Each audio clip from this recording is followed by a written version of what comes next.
bonds required? Let's take a case of a company where company requires 100 crores. In normal circumstances, that company can borrow that 100 crores from a bank. But now let's change a scenario. A company requires 10,000 crores and not 100 crores. In such a scenario, it would not be possible for the bank to lend such a huge amount of money to the company. So what are the options available to the company to borrow such a huge amount of money? There are basically two options. One is that company gets that money through an equity route, and the second one is bonds. By equity, it means that a company sells its shares to the shareholders or investors. But getting money through the equity route would have certain disadvantages. The first one is that the profit of the company then needs to be shared with the investors and the shareholders who have invested in the company. And the second one is that company has to comply with the regulations of the stock exchange. So the option left for the company to raise such a huge amount of money will be to issue bonds. So let's try to understand what bonds are. Suppose a company issues bond worth rupees 10,000 crores to borrow those 10,000 crores. To whom those bonds would be issued? Those bonds would be issued to general public. That general public can be individual investors like you and me, or that can be some pension funds, some mutual funds, or some high wealth investors. The people who are investing in the company, that is, who are buying the bonds of the company, would be called lenders or the bondholders. On the other hand, company which is issuing bonds or borrowing money would be called borrower or the issuer. Now let's try to understand what are bonds with an example. Company XYZ issues rupees 1000 bonds which give a coupon rate of 10% per annum. The bonds are issued on 1st January 2017 and the duration is 10 years with maturity date as 1st January 2027. Now this statement might look like an alien statement to you, but we will discuss all the aspects of this statement one by one. Now the company wants to issue bonds worth rupees 10,000 crores, that we know because company wants to borrow 10,000 crores. Now the value of each bond is rupees 1000, right? Because each bond which company is issuing to the general public is worth rupees 1000. So the value of single bond is 1000, which is also known as the face value. So company will basically issue 10,000 crore by 1000, that is 10 crore units of bonds, right? So company will issue 10 crore units of bonds, each worth rupees 1000 to the general public, and a person or a company which want to invest in these bonds issued by the company can buy one or more bond units. Suppose I want to invest rupees 5,000 in the bonds issued by the company, then I will buy 5 units of these bonds. That is, I will invest 5 into 1000 equal to 5,000 rupees in these bonds. Now the question coming to your mind would be that what would be the return that bondholder would get on their investment of rupees 1000 or maybe multiples of 1000 depending upon how many units of bonds they have bought. Now let's try to analyze this. Let's read the question first once again and see what is given in the question. It's given that the coupon rate is 10% per annum and the maturity date of the bond is 1st January 2027, that is 10 years after it has been issued on 1st January 2017. Now what do we mean by the coupon rate? Coupon rate actually means that 10% of interest would be given to the bondholder on the face value.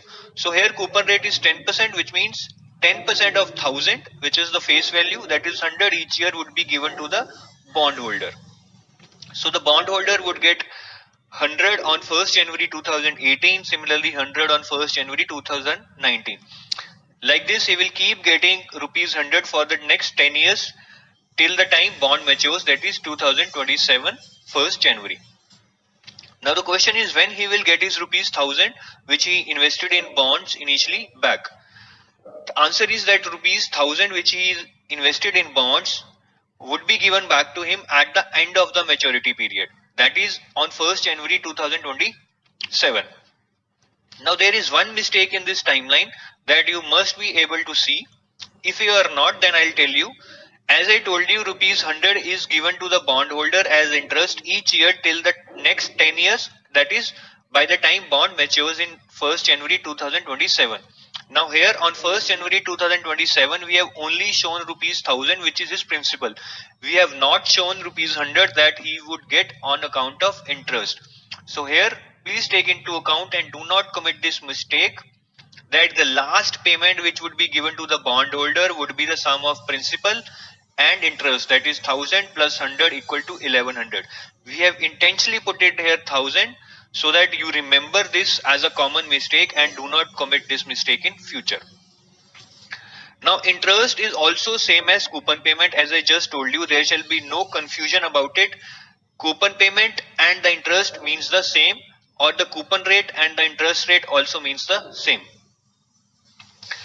Now the duration is 10 years, which is that what is the duration for which bond will be active. It is issued on 1st January 2017 and it matures on 1st January 2027. So the duration of the bond is 10 years and the maturity date of the bond is 1st January 2027. Now we have discussed about the basics of bonds. Let's try to understand what are different type of bonds. Bonds can be classified on the basis of several criteria. On your screen there are basic 4 criteria. The first one is on the basis of issuer, then on the basis of priority, the third one is on the basis of coupon rate, and the fourth one is on the basis of redemption features. I'll not go into the detail of the individual types, but we will discuss them on the coming slides of this video.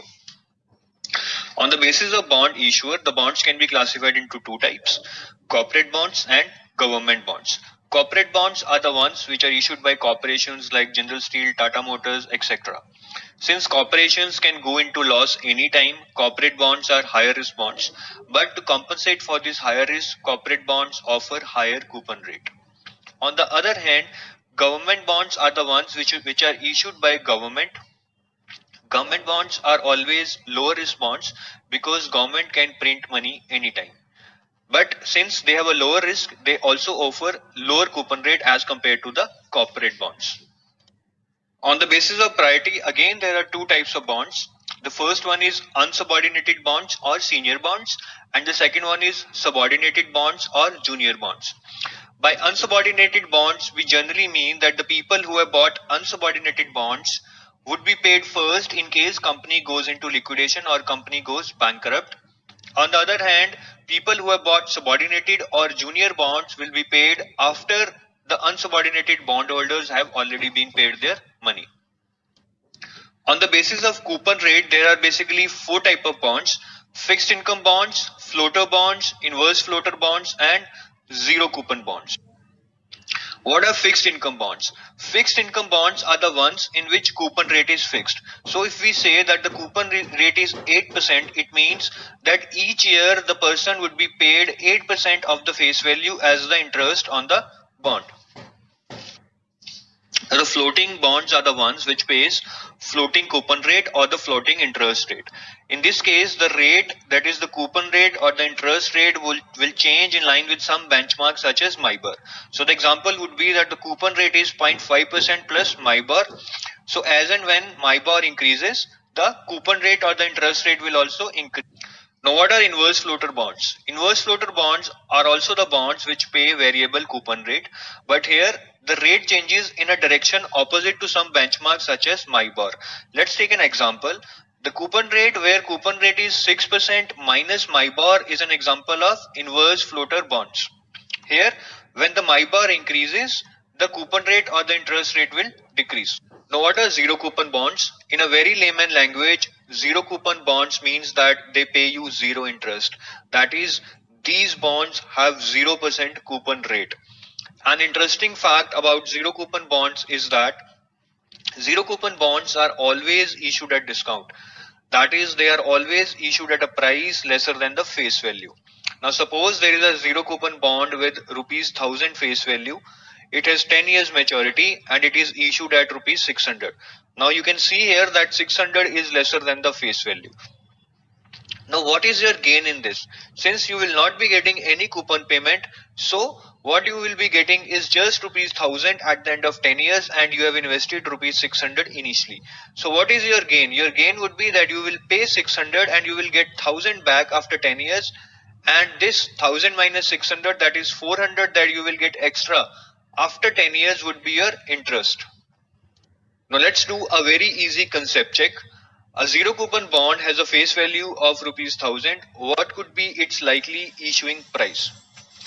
The options on your screen are 1050, 1023, 1019, 994.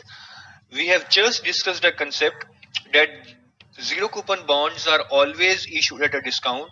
So if their face value is rupees 1000, they must be issued at a price lesser than 1000. In this case, the only value lesser than 1000 is 994. So your answer should be 994, that is D.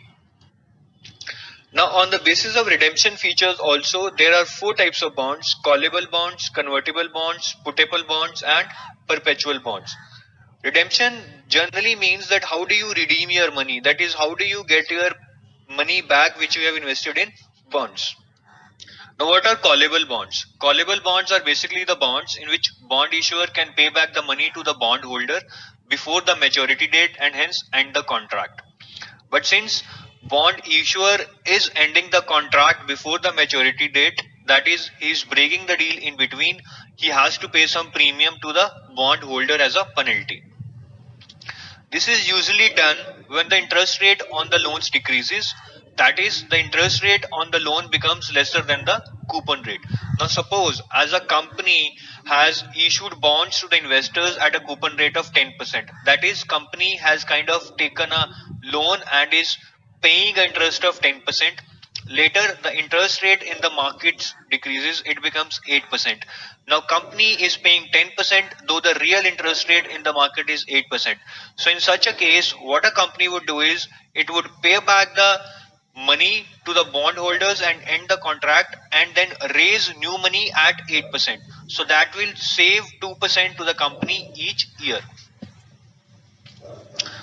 Now what are puttable bonds? Puttable bonds are exactly the opposite of callable bonds. In puttable bonds, it is actually the bondholder who has the right to sell the bond back to the company before the maturity date. When this would be useful? This would be useful when the interest rate on the fixed deposit increases, that is, the interest rate on the fixed deposits becomes more than the coupon rate. Now let's take an example. Suppose you have invested in the bonds of a certain company and you are getting 10% coupon rate. But the interest rate on the fixed deposit increases and it becomes 12%. It means you are just getting 10% interest rate, though the real interest rate on the fixed deposits have increased to 12%. That is, you are taking a loss of 2%. Now what you can do is, if you have puttable bonds, you can sell the bonds back to the company, and the money that you will get by selling the bonds, you will invest them in a fixed deposit at 12%. By doing this, you will get your 2% which you were losing earlier.